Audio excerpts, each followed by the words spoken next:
have to make so many decisions that your decision maker hurts? Does this make you want to make no decisions at all? Did you know that the average person makes about 35,000 decisions in a single 24-hour period?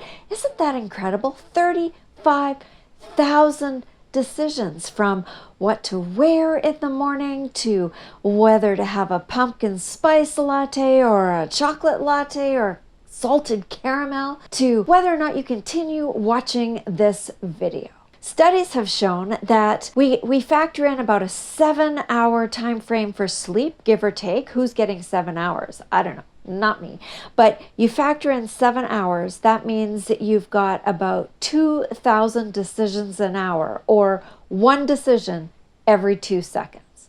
Are you watching YouTube right now to avoid making decisions?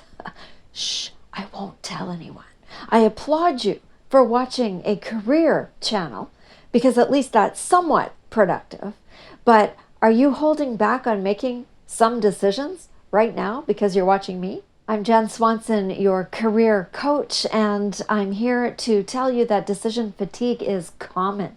It is not unusual at all. With all of the things that we have to make decisions about every single day, every single second, according to the research, it is no wonder that we are fatigued. Now, granted, some of the decisions we make are unconscious, like whether or not you are going to continue reading the next line, or continue watching this video, or sipping on your coffee.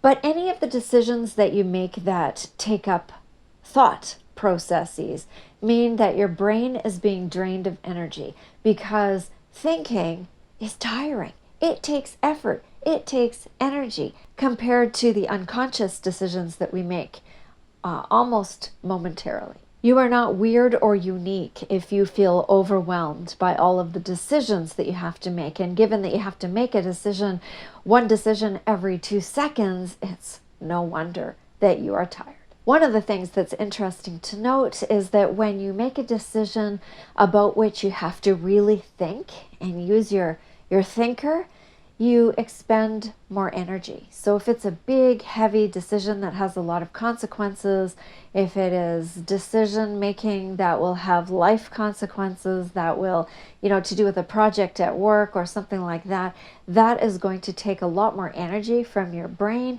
than do the unconscious decisions that we make almost automatically, like brushing the hair out of your face.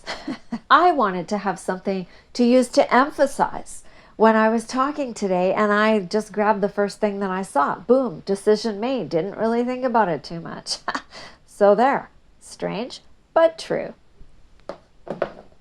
Decision fatigue is real and can feel like a giant decision mountain, a pile of decisions that we have to try to climb, and sometimes it just feels easier to curl up and not make any decisions whatsoever. When we get to the point of decision fatigue, what happens with that mountain of decisions is that the brain starts to conserve energy.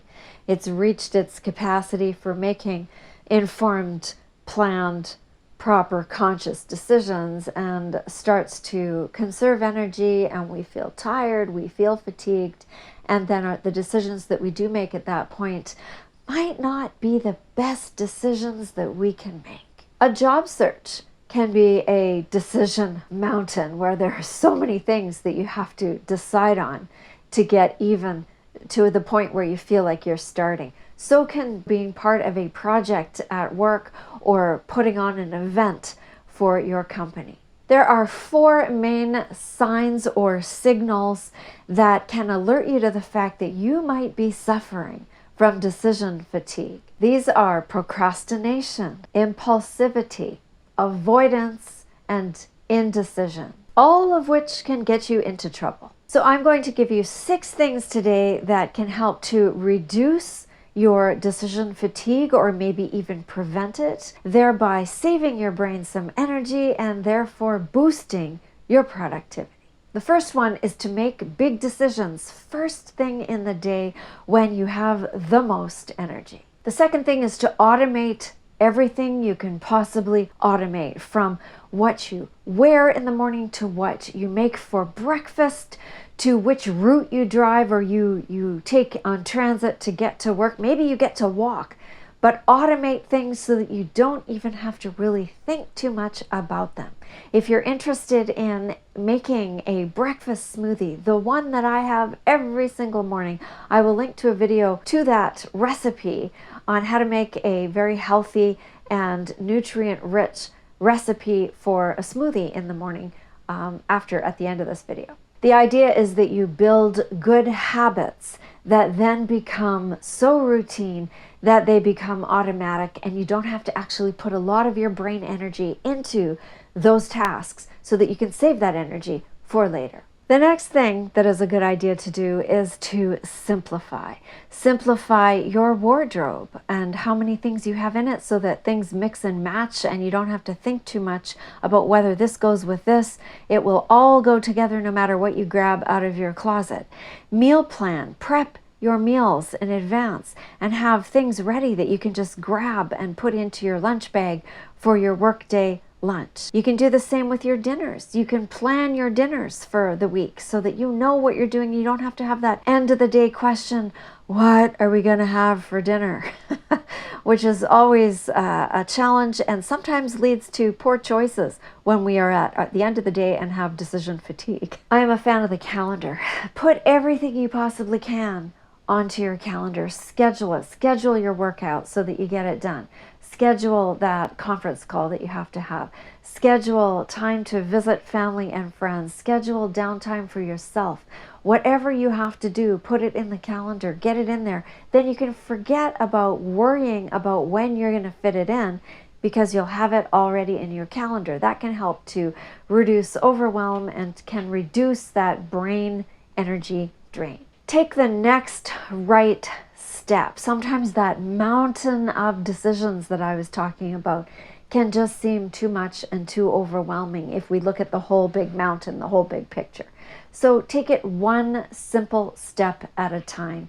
Do one thing that will aim you towards the completion of that task or that project or that decision, and just do one step. And then do the next step, the next right step, and then do the next right step. And eventually you will be towards or almost at or finished making that decision or that pile of decisions that needs to be made. So start with the next right step and go from there. And then at least you will be moving in the right direction. Fuel your brain with healthy nutrients and goodness so that it can stay as active and as balanced in its decision making well into the day, so that while you should make your most important and your best decisions when you're most rested and when you're not hungry, maybe in the morning, maybe you operate better in the afternoon or the evening, I don't know, but it would be very, very helpful for you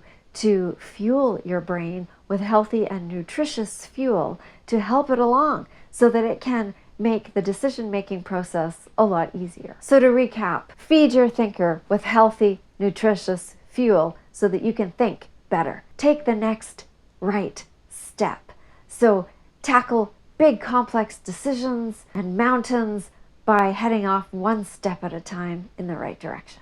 Put everything you possibly can into your calendar. Simplify the daily decisions that you have to make so that you have to make less of them and you can focus your decision-making time on really important things. Automate as much as you possibly can and make the most of your morning time as time to make your best and most important decisions.